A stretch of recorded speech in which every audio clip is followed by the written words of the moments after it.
Merhaba Turko Mustafa kanalı değerli dinleyicilerimiz. Umarız faydalı ve eğlenceli zamanlar bizimle birlikte geçirirsiniz.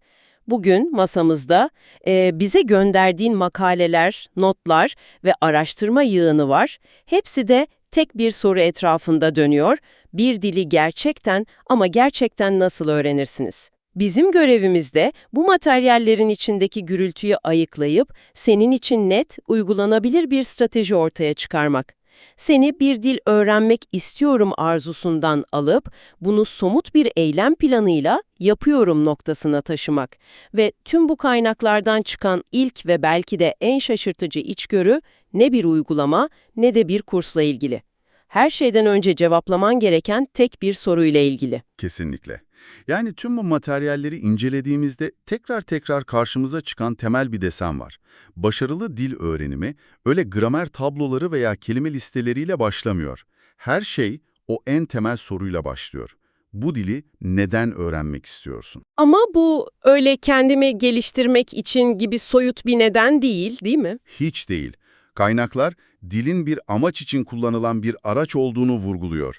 Yani önce varış noktanı belirlemeden bir araca binmenin bir anlamı yok. O varış noktası ne kadar net ve yakıcıysa yolculuk o kadar başarılı oluyor. Bu yakıcı neden meselesi çok ilginç. Kaynaklardaki örnekler bunu o kadar somut hale getiriyor ki, mesela şeyden bahsediliyor, Almanya'da oturum iznini uzatabilmek için bir ay içinde B1 sınavını geçmek zorunda olan birinin motivasyonu. Evet, köpekler gibi çalıştım diyor adam.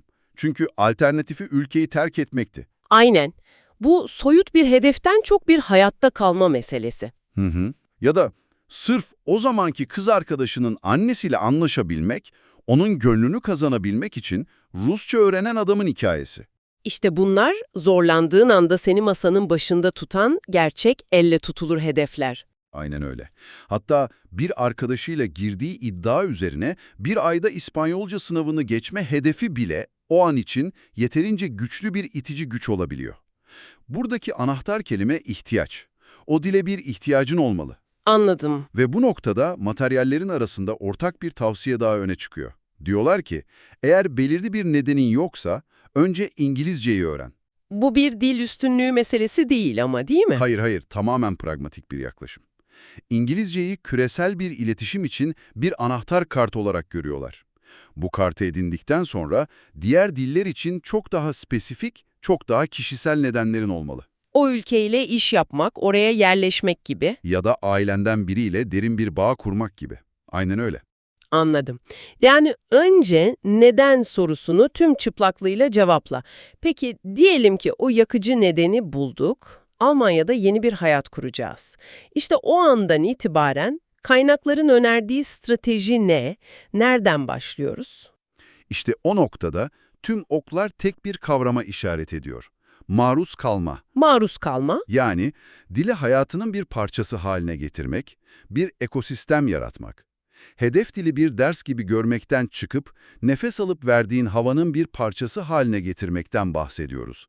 Bu pasif bir dinlemeden çok daha aktif bir kuşatma aslında. Kuşatma kelimesi hoşuma gitti. Kulağa bir strateji gibi geliyor. Peki bu kuşatmayı pratikte nasıl uygulayacağız? Elimdeki notlara bakıyorum da bir sürü farklı taktik var. Evet ve bu taktiklerin hepsi aynı amaca hizmet ediyor. Dili beynine farklı kanallardan sürekli olarak göndermek. Mesela en temelinden başlayalım. Bir makalede en çok kullanılan 100 kelime listesi öneriliyor. Hı hı. Google'a yazıp bu listeyi buluyorsun, çıktısını alıp her gün sesli bir şekilde okuyorsun. Bu ilk başta anlamsız bir ezber gibi gelebilir ama değil. Bu bir evin temelini atmak gibi. El sık karşılaşacağın tuğlaları tanımaya başlıyorsun. Beyin o kelimelerin sesine ve şekline alışıyor yani. Tam olarak. Peki ya daha keyifli yöntemler, sadece kelime listeleriyle bu işin yürümesi zor olsa gerek? Elbette. İşte burada müzik devreye giriyor. Şarkı sözü çalışması adı verilen bir yöntem var. Sevdiğin, melodisini zaten bildiğin bir şarkıyı seçiyorsun, Tamam. sözlerini internetten bulup bir kağıda yazdırıyorsun, sol tarafa orijinal sözleri, sağ tarafa da Türkçe anlamlarını yazıyorsun, sonra şarkıyı kulaklıkla dinlerken bir yandan da sözleri takip ediyorsun. Bu kelimeleri bağlam içinde duymayı sağlıyor. Kesinlikle. Bir duygu ve ritimle birlikte duyuyorsun. Bir sonraki aşamada mırıldanmaya, en sonunda da eşlik etmeye başlıyorsun. Bu sadece kelime öğretmiyor. Cümle yapılarını, deyimleri ve tonlamayı doğrudan beyninin duygusal merkezine işliyor. Bu yöntem dilin aslında ne kadar müzikal bir şey olduğunu hatırlatıyor. Ama bir de şu sitcom izleme tekniği var ki, bu biraz daha göz korkutucu duruyor. Kaynaklardan biri diyor ki, 20 dakikalık bir bölümü bitirmek 2 saatinizi alabilir. Evet, Bu kadar meşakkatli bir şey kim katlanır ki? İnsanın izleme hevesi kaçmaz mı? işte bu zihniyeti değiştirmen gereken nokta. O an sitcom'u eğlenmek için değil, ders çalışmak için izliyorsun. Ama bu sıkıcı bir ders değil, canlı bir laboratuvar. Nasıl yani? Yöntem basit. Diziyi hedef dilin altyazısıyla açıyorsun, anlamadığın bir kelime veya cümle duyduğun anda durduruyorsun. O cümleyi ve kelimeyi çevirisiyle birlikte defterine not alıyorsun. Anladım, her seferinde durdurup not alıyorsun. Aynen. Evet, bu yorucu bir süreç ama her durdurduğunda aslında bir dil bilimci gibi o anı deşifre ediyorsun. Günlük konuşma dilini, argo ifadelerini, esprilerin yapısını kendi doğal ortamında öğreniyorsun. Bu 2 saatlik yatırım sana haftalarca sürecek bir kursta öğrenemeyeceğin pratik bilgiyi kazandırabilir. Yani bu bir tür dil otopsisi gibi. Kulağa yoğun ama etkili geliyor. Peki okuma? Materyallerde okumanın da altı çiziliyor. Özellikle Harry Potter'dan Game of Thrones'a uzanan bir yoldan bahsedilmiş. Bu yolun mantığı ne? Bu yolun mantığı kademeli olarak zorluğu arttırma. Tıpkı spor salonunda ağırlık arttırmak gibi. A seviyesindeysen, yani başlangıç düzeyindeysen çocuk kitaplarıyla başlıyorsun. Cümleler basit, kelimeler temel. Hı hı. Bu seviyeyi rahatça okumaya başladığında bir sonraki aşamaya geçiyorsun. Harry Potter gibi genç yetişkin romanları. Bu serinin dili daha zengin ama hala takip edilebilir. Hikaye de sürükleyici olduğu için seni okumaya teşvik eder. Ve sonra? Ve bu seviyede de kendini rahat hissettiğinde asıl sıçramayı yapıyorsun. Game of Thrones gibi daha karmaşık, edebi ve zengin bir dile sahip seriler. Kaynaklardan birini yazan kişi, kelime dağarcığının çok büyük bir kısmını bu seriye borçlu olduğunu itiraf ediyor. Çünkü bu tür kitaplar seni konfor alanının dışına iter ve kelime hazineni resmen patlatır. Anlıyorum. Yani tüm bu maruz kalma yöntemleri aslında dili pasif olarak sormakla ilgili. Müzik dinlemek, dizi izlemek, kitap okumak hepsi bir girdi yani input süreci. Ama gönderdiğin materyallerde asıl devrimin burada başlamadığı, bunun sadece denklemin yarısı olduğu söyleniyor. Kesinlikle. İşte şimdi işin en kritik ve çoğu kişinin atladığı kısmına geliyoruz. Aktif üretim. Yani çıktı, output verme. Dili sadece tüketmek yetmez. Onu kullanmaya, üretmeye başlamak zorundasın.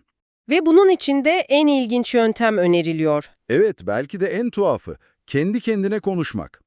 Evet, bu yöntem notlarımda da altı çizili duruyor. Bir kafede otururken dışına, o an ne düşündüğünü hedef dilde anlatmaya çalışmak. İnsanların size deli gözüyle bakması işten bile değil. Ama kaynaklar bunun neden bu kadar güçlü olduğunu vurguluyor. Çünkü bu beynini en zor olana, yani sıfırdan bir düşünceyi yabancı bir dilde yapılandırmaya zorluyor. Pasif olarak anladığın kelimeleri aktif olarak geri çağırmanı gerektiriyor. O an aklından geçen basit bir düşünceyi, hava ne kadar güzel veya şu kahveyi beğenmedim söylemeye çalıştığında hangi kelimelerin eksik olduğunu, hangi gramer yapısını bilmediğini anında fark edersin. Kendi kendinin öğretmeni oluyorsun. Tam olarak kendi eksiklerini gerçek zamanlı olarak teşhis etmek gibi bir şey.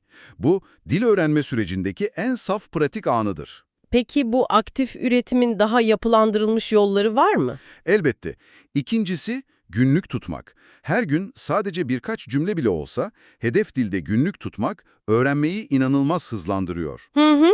Ve bunun için de zekice bir taktik öneriliyor. Önce yarın ne yapacaklarını yaz. Bu sana gelecek zaman pratiği yaptırır. Sonra günün sonunda o gün ne yaptığını yaz. Bu da geçmiş zaman pratiği olur. Çok mantıklı. Yazdıklarını da mutlaka sesli oku. Kendi yazdığın cümleleri duymak, hataları fark etmene yardımcı olur. Hatalarını da Google Translate gibi araçlarla kontrol edebilirsin. Günümüz teknolojisiyle bu daha da kolaylaştı. Mesela yapay zeka kullanımı. Artık ChatGPT gibi araçlar kişisel bir dil öğretmenine dönüştü resmen. Tam olarak öyle. Bu, oyunun kurallarını değiştiren bir gelişme. ChatGPT'ye şunu diyebilirsin: ben B1 seviyesinde İngilizce öğreniyorum, bana sinema hakkında 6-7 cümlelik bir paragraf yaz ve bu paragrafla ilgili 5 tane çoktan seçmeli soru sor. Ve anında sana özel bir alıştırma hazırlıyor. Aynen. Cevaplarını kontrol eder, yanlışlarını açıklar. Bu, sınırsız ve yargılamayan bir pratik ortağı demek. Harika. Ve son bir aktif üretim taktiği daha var: yeni kelime öğrenme yöntemi.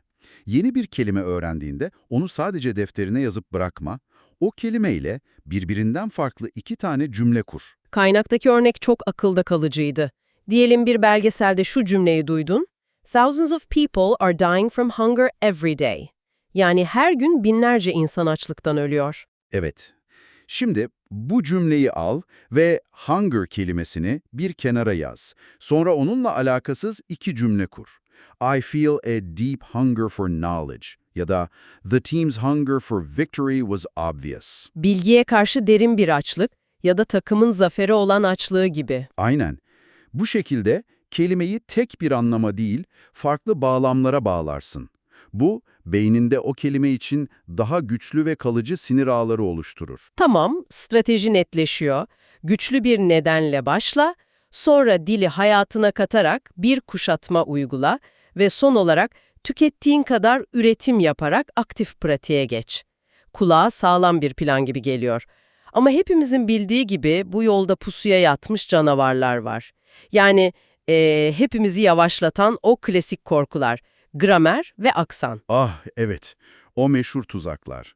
Gönderdiğin materyaller bu 2 konuyu çok net bir şekilde ilerlemenin önündeki en büyük zihinsel engeller olarak tanımlıyor ve aslında çok rahatlatıcı tavsiyeler veriyor. Öyle mi? Kesinlikle. Gramer konusunda temel felsefe şu: dili başlangıçta bir matematik formülü gibi öğrenmeye çalışma. Yani özne plus yardımcı fiil plus fiilin 3. hali gibi denklemlerle boğuşma. Bu dili ruhundan koparıp mekanik bir şeye dönüştürür ve motivasyonunu öldürür. Yani önce dili hisset, matematiğini sonra çöz diyorlar. Aynen öyle. Yukarıda saydığımız maruz kalma ve pratik yöntemlerini uygularken gramer yakıları beynine zaten doğal bir şekilde bir melodi gibi yerleşmeye başlar. Kulak doğru olanı yanlıştan ayırt etmeye başlar. İşte o sezgisel anlayış oturduktan sonra bir gramer kitabı alıp demek benim sürekli duyduğum bu yapının adı present perfect'miş diyerek işin teorisini yani matematiğini öğrenebilirsin. O zaman çok daha anlamlı ve kalıcı oluyor. Tam olarak. Bu yaklaşım gramer stresini epey azaltır. Peki ya aksan, o mükemmel Amerikan veya İngiliz aksanında sahip olamama korkusu? Yapmaktır. Mükemmel bir taklit yapmak değil. İnsanlar senin ana dilinin o olmadığını zaten biliyor. Türk aksanıyla konuştuğun sürece de seni gayet net anlarlar. Kaynaklardaki örnek çok güzel. "Can I get a barrel of water?" diye telaffuz etmek için kendini paralamana gerek yok. "Can I get a barrel of water?" desen de sana o suyu verirler. Evet, bu harika. Önemli olan anlaşılmak. Mesele bu. Bu mükemmelliyetçilik hata yapma korkusunu tetikliyor. Ve unutma, ana dili İngilizce olan veya o dili çok iyi bilen biri sen hata yaptığında seninle asla dalga geçmez. Aksine senin o dili öğrenmek için gösterdiğin çabayı takdir eder. Bu da önemli bir rahatlama sağlıyor. Bir de şu sosyal medyada sürekli karşımıza çıkan bir ayda akıcı İngilizce vaatleri var. Bu materyaller bu konuda da oldukça gerçekçi bir tablo çiziyor. Akıcılık dediğimiz şeyin gerçek tanımı ne onlara göre? Evet, o konuda çok netler. O videolarda öğrendim denilen seviye, genelde biriyle ayaküstü 5 dakikalık nasılsın, nerelisin gibi temel bir sohbeti sürdürebilme seviyesidir. Bu bir başlangıçtır ama akıcılık değildir. Değildir tabii. Kaynakların akıcılık için koyduğu kriter ise çok daha yüksek ve somut. Birincisi, o dilde herhangi bir konuda derinlemesine, nüanslı bir sohbet yürütebilmek. İkincisi ve daha da önemlisi, o dilde bir stand-up gösterisi izleyip esprileri, kelime oyunlarını, kültürel göndermeleri anlayabilmek. Vay be. İşte bu, dilin sadece kelimelerini değil, ruhunu da anladığın noktadır. Ve bu seviyeye gelmek, düzenli ve yoğun bir çalışmayla en az 1 yıl sürer. Stand-up testi bu gerçekten harika bir ölçüt. O zaman tüm bu derinlemesine incelemeyi bir toparlayalım. Elimizdeki bu zengin materyalden çıkan nihai yol haritası nedir? Tüm bunların özeti şu: Her şeyden önce seni asla pes ettirmeyecek kadar güçlü, kişisel bir neden bul. İkincisi, dili hayatının her köşesine yerleştirerek kendine bir maruz kalma ekosistemi yarat. Müzikle, filmlerle, kitaplarla. Hatta telefonunun diliyle. Üçüncüsü, sadece tüketici olma, kendi kendine konuşarak, yazarak, aktif bir üretici ol. Ve son olarak, süreci mükemmelliyetçilik ve korkularla sabote etme. Sürekliliği sağla. Günde bir kelime bile olsa, o dille her gün temas et. Çünkü kaynakların altını çizdiği acı bir gerçek var. Kullanmadığın bir dil, ne kadar iyi öğrenmiş olursan ol, zamanla unutulur. Ve sanırım en motive edici hatırlatmalardan biri de yine bu kaynaklarda geçiyor. Unutma, sen zaten dünyanın dil bilgisi açısından en karmaşık ve zor dillerinden birini, Türkçeyi ana dilin olarak konuşuyorsun. Bu yapıyı çözmüş bir beyin, başka bir dili hayli hayli öğrenebilir. Kendine yapacağın en iyi yatırımlardan biri bu. Şöyle bir düşünceyle bitirelim o zaman. Tüm kaynaklar dili belirli bir amaca hizmet eden bir araç olarak vurguladı. Bu çok pragmatik ve doğru bir yaklaşım. Peki ya amacın kendisi? Sadece başka bir kültürü, başka bir düşünce yapısını, onların kendi kelimeleri ve ifadeleri aracılığıyla içeriden anlama keyfi ise? Sadece bir iş, bir sınav veya bir taşınma planı için değil, sırf merak ettiğin için bir dil düşün.